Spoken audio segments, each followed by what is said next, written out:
भीमसेन व्यास जी से कहने लगे कि हे पितामह भ्राता युधिष्ठिर, माता कुंती, द्रौपदी, अर्जुन, नकुल और सहदेव आदि सब एकादशी का व्रत करने को कहते हैं, परंतु महाराज मैं उनसे कहता हूँ कि भाई मैं भगवान की शक्ति पूजा आदि तो कर सकता हूँ, दान भी दे सकता हूँ, परंतु भोजन के बिना नहीं रह सकता।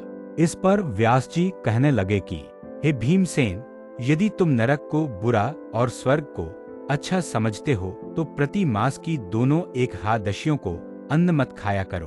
भीम कहने लगे कि हे पितामह, मैं तो पहले ही कह चुका हूँ कि मैं भूख सहन नहीं कर सकता। यदि वर्ष भर में कोई एक ही व्रत हो तो वह मैं रख सकता हूँ, क्योंकि मेरे पेट में वृक नाम वाली अग्नि है, सो मैं भोजन किए बिना नहीं रह सकता।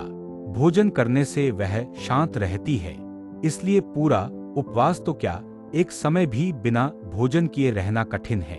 आप मुझे कोई ऐसा व्रत बताइए जो वर्ष में केवल एक बार ही करना पड़े और मुझे स्वर्ग की प्राप्ति हो जाए। श्री व्यास जी कहने लगे कि हे पुत्र, बड़े बड़े ऋषियों ने बहुत शास्त्र आदि बनाए हैं जिनसे बिना धन के थोड़े परिश्रम से ही स्वर्ग की प्राप्ति हो सकती है।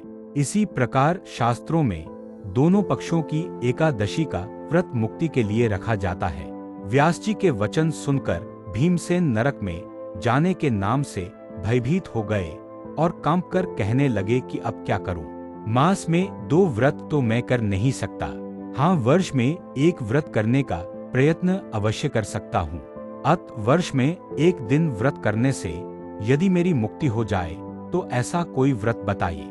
यह सुनकर व्यास जी कहने लगे कि वृषभ और मिथुन की संक्रांति के बीच ज्येष्ठ मास के शुक्ल पक्ष की जो एकादशी आती है उसका नाम निर्जला है। तुम उस एकादशी का व्रत करो।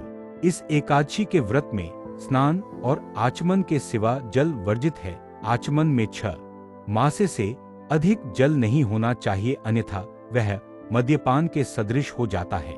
इस दिन भोजन नहीं करना चाहिए, क्योंकि भोजन करने से व्रत नष्ट हो जाता है।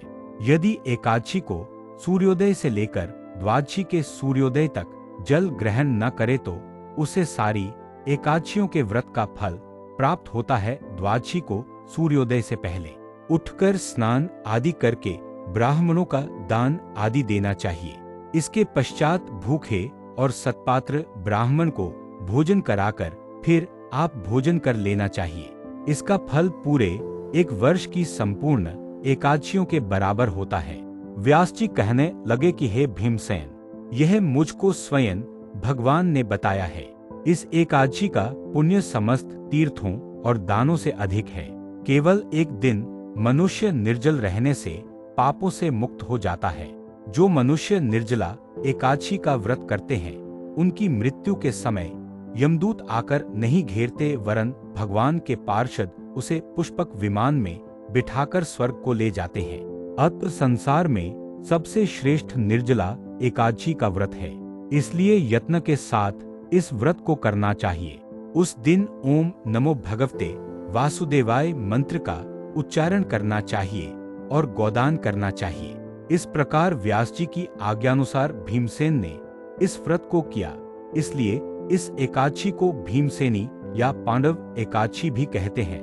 निर्जला व्रत करने से पूर्व भगवान से प्रार्थना करें कि हे भगवान, आज मैं निर्जला व्रत करता हूँ, दूसरे दिन भोजन करूँगा। मैं इस व्रत को श्रद्धा पूर्वक करूँगा। आपकी कृपा से मेरे सब पाप नष्ट हो जाए। इस दिन जल से भरा हुआ एक घड़ा वस्त्र से ढंक कर स्वर्ण सहित दान करना चाहिए। जो मनुष्य इस व्रत को करते हैं उनको करोड़ पल सोने के दान का फल मिलता है, और जो इस दिन यज्ञादिक करते हैं उनका फल तो वर्णन ही नहीं किया जा सकता। इस एकादशी के व्रत से मनुष्य विष्णुलोक को प्राप्त होता है। जो मनुष्य इस दिन अन्न खाते हैं वे चांडाल के समान हैं, वे अंत में नरक में जाते हैं। जिसने निर्जला एकादशी का व्रत किया है वह चाहे ब्रह्म हत्यारा हो, मद्यपान करता हो, चोरी की हो या गुरु के साथ द्वेष किया हो, मगर इस व्रत के प्रभाव से स्वर्ग जाता है। हे कुंती पुत्र, जो पुरुष या स्त्री श्रद्धापूर्वक इस व्रत को करते हैं उन्हें अग्रलिखित कर्म करने चाहिए। प्रथम भगवान का पूजन फिर गोदान। ब्राह्मणों को मिष्ठान्न व दक्षिणा देनी चाहिए तथा जल से भरे कलश का दान अवश्य करना चाहिए। निर्जला के दिन अन्न, वस्त्र, उपाहन, जूती आदि का दान भी करना चाहिए। जो मनुष्य भक्तिपूर्वक इस कथा को पढ़ते या सुनते हैं, उन्हें निश्चय ही स्वर्ग की प्राप्ति होती है।